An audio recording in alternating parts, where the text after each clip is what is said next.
Nasinating El Nino o dry spell sa Pilipinas mulungtad sa tibuok tuig 2015 matod sa Pag-asa. Si Erica de Maclid ug Rona Fernandez sa report. Philippine Atmospheric Geophysical and Astronomical Services Administration o Pag-asa mipahibalong ang epekto sa El Nino mulungtad pa sa tibuok tuig.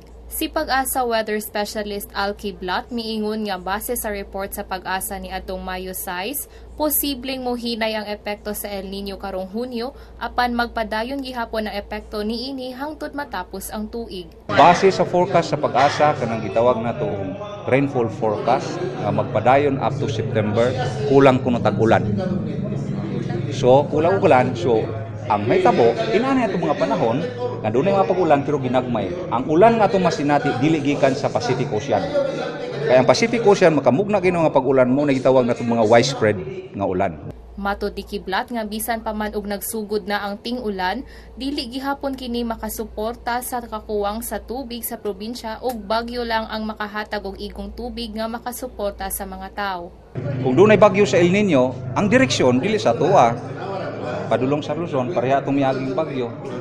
Si Dodong, tuwa madapit sa Luzon. Sumam na trend. Kusugon ta, makakusog ta ang bagyo kung na El Nino, pero ang direksyon di man sa tuwa. Si Kiblat miahog sa katawhan nga magdaginot og tubig kung adunay uwan. Ang Disaster Management Office nirekomendar na ni atong Lunes sa Cebu Provincial Board nga ipaubos ang lalawigan sa state of calamity aron magamit ang pondo isip pagpangandam sa El Nino. Alang sa Sunstar Pilipinas, kini si Rona Joyce Fernandez, kauban si Erica de Maclid, CNU Communication Interns.